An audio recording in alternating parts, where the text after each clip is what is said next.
안녕하세요. 미소부동산입니다. 지난 10월 15일 정부의 고강도 부동산 대책으로 인해 그야말로 시장은 혼란에 빠져 있는데요.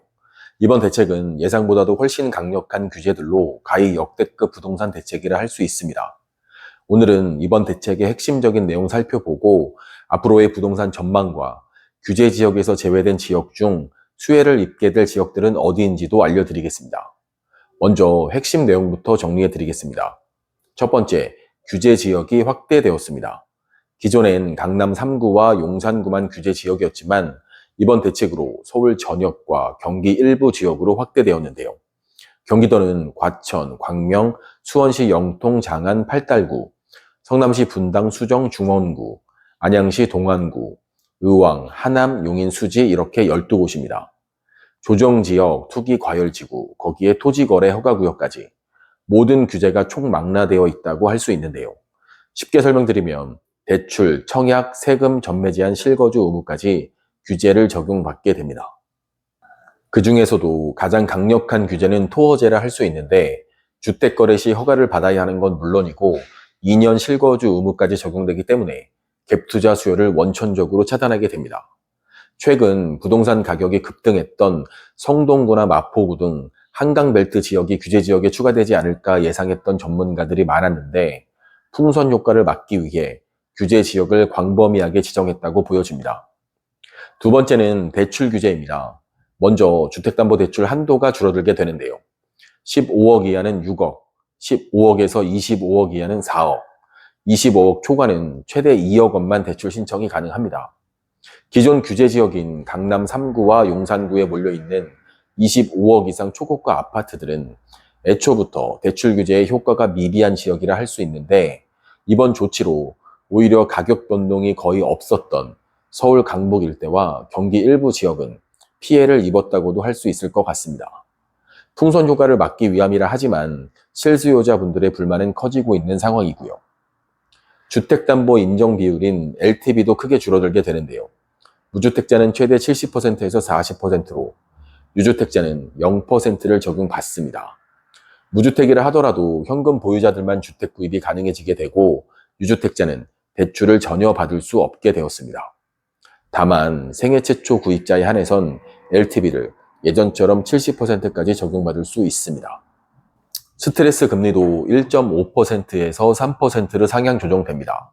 스트레스 금리를 간단히 설명드리면 대출받을 때 실제 금리가 올라가는 건 아니고 DSR 산정 시 스트레스 금리를 적용한 대출 한도 산정으로 대출 받을 수 있는 금액이 줄어들게 됩니다.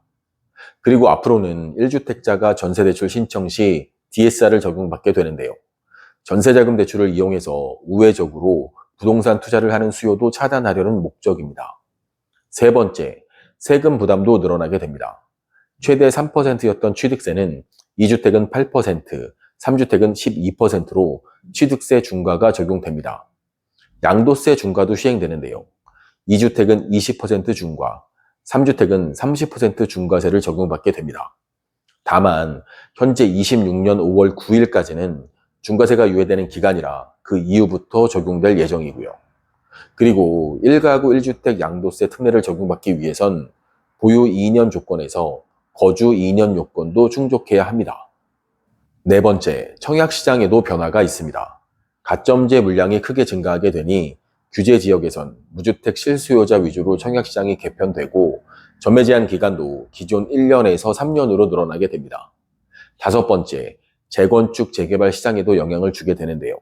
재건축은 조합 설립 인가 전, 재개발은 관리처분 계획 이전에만 거래가 가능하게 됩니다. 지금까지 이번 10월 15일 부동산 대책의 핵심 내용만 정리해 드렸는데요. 그럼 앞으로의 부동산 시장은 과연 어떤 방향으로 흘러가게 될까요? 결론부터 말씀드리면 규제 지역은 관망세가 지속되면서 부동산 거래 절벽 현상이 심해질 거라 판단됩니다.